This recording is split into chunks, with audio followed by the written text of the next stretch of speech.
Survivance 2020. What a year. It began with hope for business and possibility, things that I was hoping to turn the corner, but also trying to decide if that was going to happen or if that was going to be an end. Who knew that the year would have it as such that it chose for me? Business came down, closed, done.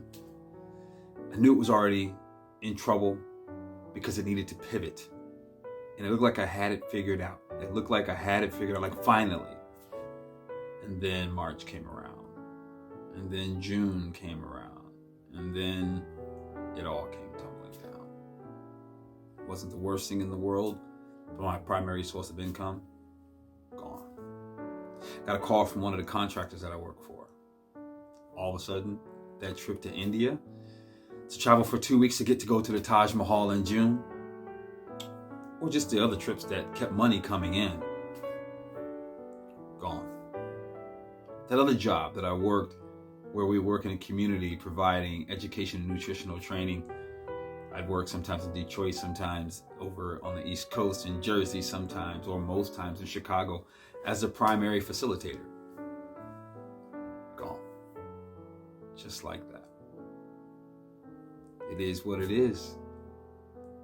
All I knew is that in that moment, I had choices to make. Oh, all of my acting and modeling work, gone. So I was there trying to figure out what to do next. I didn't have it figured out. I didn't go into depression, but it was just kind of like, okay, so given the current circumstances, what now? I didn't have it figured out, but I knew this, that I had already made a decision to pursue a path that felt like peace to me or my purpose. And so the first thing I can recall thinking was, I guess I got to dig deeper. With those things gone, what do I have left? So I took to the camera, started getting online. A friend had been bothering me, begging me, dude, you need to get your presence back out here. You need to share, you need to communicate. And it's kind of like, I will one day when I think I've got it all figured out, or not all figured out, but better, where I feel like I'm more solid. In that moment, I didn't feel solid. I just wanted to dig in and find out what was possible. And so I went to the camera, and then I started these shows, The Monday Moment, referring to my book and trying to encourage people in the midst of something we had no understanding of. Wellness Wednesdays came in, and I was thinking, well, I know one thing for sure, if the body's breaking down, it definitely can get sick really quickly. So let me give to people. Let me offer who I am to people to try to be a light. I won't say in a dark world, but just to try to be a light for those who didn't have it or needed a slight nudge. So I started that. And then I started another show called Thriving Thursdays. It's great. I loved it. And here I am a year later. Thriving Thursdays and The Monday Moment are both still going. We kind of weave in wellness stuff along the way. I don't know how many thousands of lives I've touched with it, but I do know this, that who I am, I had to dig deeper. I began to create other relationships that have all come together and began to build this other person. But that's just one arena. I had to get my baby girl home. I remember getting the call. I was in Michigan at the time. She said, Daddy, it was spring break. She was at her aunt's. She says, Daddy, I'm ready to come home. I want to get home as soon as possible. I could hear the quiver in her voice. And as her father, it's like, okay, make moves now. I knew that meant she was in South Carolina. We'd have to get back to Connecticut to get her stuff. I didn't know how any of that would work with planes shutting down and travel shutting down. And I didn't know. So we got on the plane straight home. To have her home felt clearly the best because although I didn't know what I could do, I didn't know what kind of protection I would have to try to figure out. I didn't know if people were going to a rage or not. I didn't know what any of it meant. But I do know my baby girl was home. That helped me. So then I bunkered down with them. spent time there. And while I was there, it was weird and awkward and uncomfortable because the co-parenting situation shifted because I needed to be closer. I couldn't be far away. I didn't know what was going to happen. And being 17 miles away was just too far. So I made some choices that I would have never made.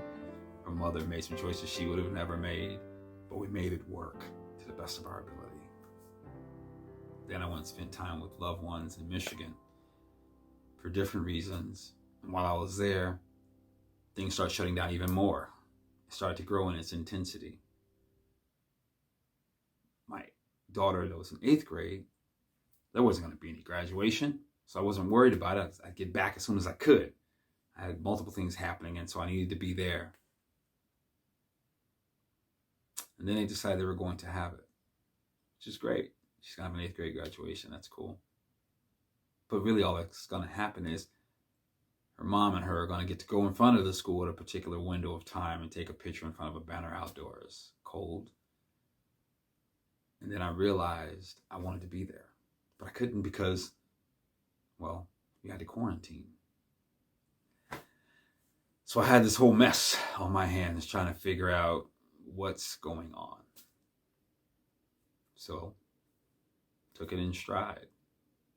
Then the fall came along. The other daughter had to go back to school. And it was kind of like, please don't go back to school.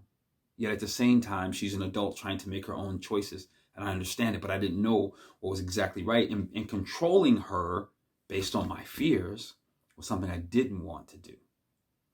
So educating, persuading, none of it mattered. She did her homework. School did their homework. She took the chance. Extremely frustrated, but loving her. I took her back to school. I mean, what else am I going to do other than make sure she's taken care of? And so it's what it is. I remember being in Boston, getting in a car and trying to figure out, do we have to stay here in quarantine, but we're going to Connecticut? And weird. But a lot of good things happen also. The shows, they're still going. Lives are still being touched. Interviewing high caliber people on the show and touching lives. That's exciting. My daughter's great. She's been healthy. The other one, she's also great. She's a little more reluctant to getting out, but she's still great. As a result of that also, during that time, I've traveled more than I ever have before. It just worked out that way. I was lucky. Great situation that just produced it all. Business opportunities sprung up in the latter part of the year, but they did. And now in the spring, a year later, I am overflowing with possibility of a future that I always wanted, but always seemed to elude me just a little bit. And I'm super excited. Super excited. Welcome 2021. Let's go get it.